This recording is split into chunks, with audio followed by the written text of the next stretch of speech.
Hey, welcome to Country Carnivore. Today we are making a Ketovore cheesecake. And so it's primarily carnivore, but we do have the addition of lemon, stevia. I think that's it. I think everything else is good. Um, you can eliminate those if you wanted to make it totally carnivore. Anyway, with the holidays coming up, I just wanted to give you something that you could bring, to a party that you'd be able to enjoy. Diabetics can enjoy it, and everybody on the standard American enjoy it, and standard American diet can enjoy it as well. So let's get started with the graham cracker crust. This recipe comes from Carni-Terri Haas. I will link below. So basically, all we're doing is we're going to melt 2 sticks of butter, unsalted butter, right? Because we're making a cheesecake. You'll melt those on low heat. You're going to want a nice shallow, well, you want a lot of surface area, right? So you don't want a pan that's like more upright. You want a nice flat area to work with. So we're going to melt those 2 sticks of butter, and then we're going to take 1 1/3 cups of powdered non-fat milk. All right. Yes, I know you guys are going to want to use like powdered butter, powdered heavy whipping cream. Nope, non-fat milk. Remember, this is more ketovore. What I'm going to do is when I'm dishing this out, I want to melt the butter first. I'm going to sprinkle it on there, and then I want to make sure that the milk absorbs the butter, right? So instead of just doing 1.5 cups, measuring out and dumping it in there, I'm going to do this a third, right? 4 times, and sprinkle, sprinkle, sprinkle wherever there's melted butter that doesn't have milk on it. Once that's done, we're not touching it. Do not stir it for a long time. All right. So at the very end, we kind of start breaking it up and flipping over pieces that aren't browned, but you're going to want to stir it in. Don't do that. You just want to let it sit. All right, so let's get that started, and then we'll come back and get started on the cheesecake while this one's cooking. The next thing we need to do is get our pans ready. So if you want to start preheating your oven, you can. I just put this crust on, so it's going to be probably an hour. How about this? At some point, you'll want to preheat your oven to 320. So what we want to do though is we want to prepare these pans. So I've got springform pans. I've got I'm making 2 cakes today, or cheesecakes. Yeah, cakes. You could do one, I have one 10-inch springform or 10.5-inch springform pan that I like when I'm making one, but I'm breaking this up into 2. That way I can freeze one and have it ready for, set aside for Thanksgiving. These, I'm going to measure these.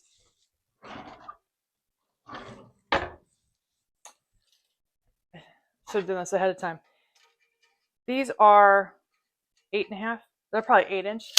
And this will be just fine. So what I want to do is, the first thing you want to do is be nice to your future self and prepare these pans in a way that will make it easy to get the cake out and also clean these. So what you want to do is you want to pre-cut parchment paper, and you want it to totally overlap this bottom. Don't be stingy. Right. That's it.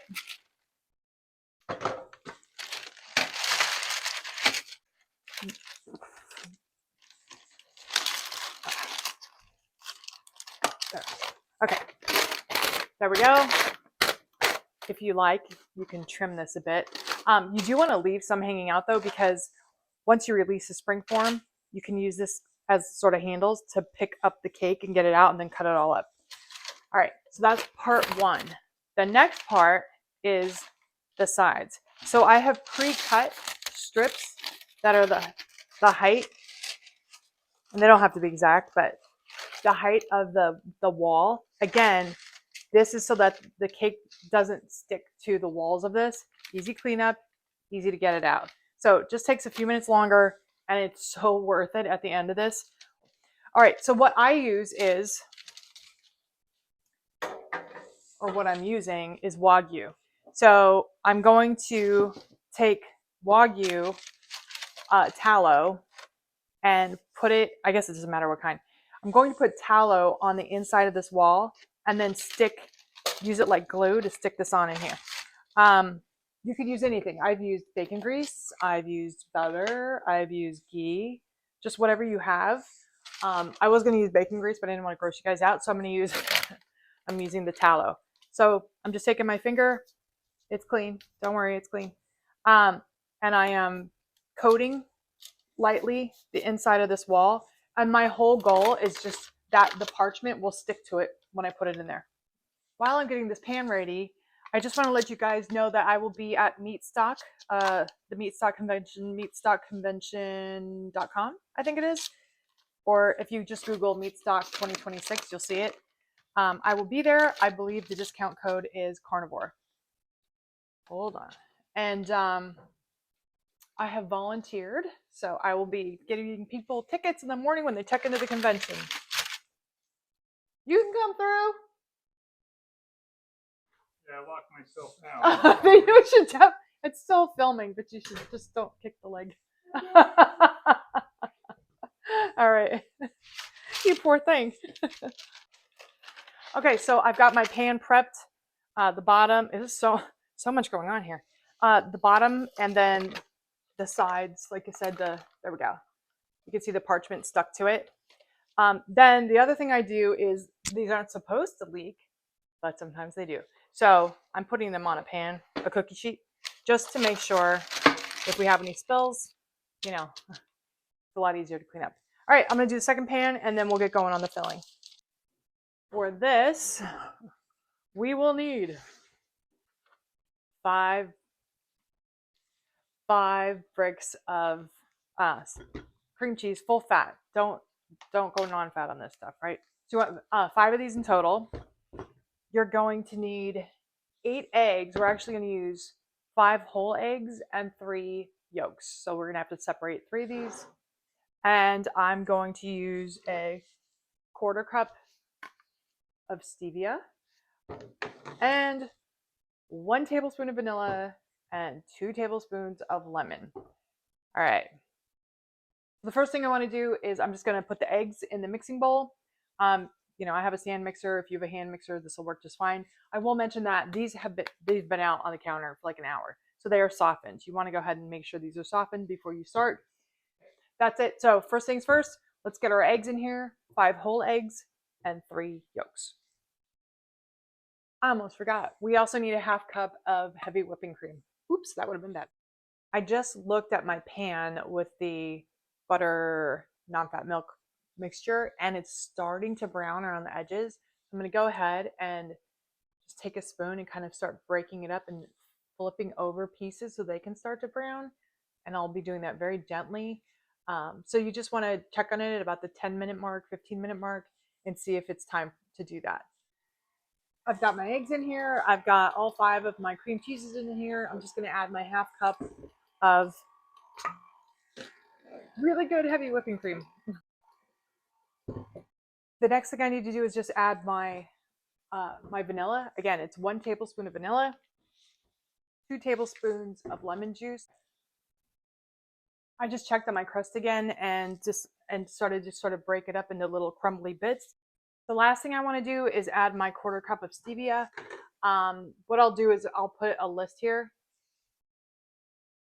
of the different conversions. So if you decided to use sugar, which would surprise me, allulose, stevia, monk fruit, you know, any of those things, 1/4 cup.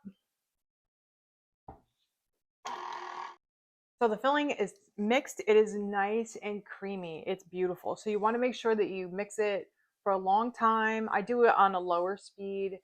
You're not trying to whip it up, right? You're just trying to get it very well mixed and really smooth. So right now it looks silky smooth. And the last thing I'm doing, I'm just waiting now for my crust to finish. I did preheat my oven. Like I said, I preheated it to, let me see, 320. It was 320. And the next step is basically we're going to go ahead and finish up this crust, let it cool a little bit, and then we're going to pack it into the bottom of those pans. That's why I want to let it cool. It is butter. It's going to be very hot. The crust has cooled off enough for me to handle, so I'm going to go ahead and put it into my pans. This is pretty straightforward. I'm just going to divide this in half.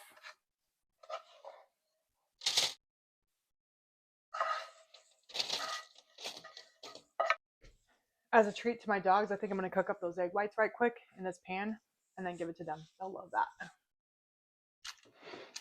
Okay, so I'm just going to spread this around evenly. and then with my hands, just pack it in here. Now that the crusts are ready, we're going to go ahead and pour these ingredients in. I'm actually going to use a measuring cup. Not that I'm really measuring. I just kind of want to scoop, scoop, you know, scoop and pour, scoop and pour, scoop and scoop.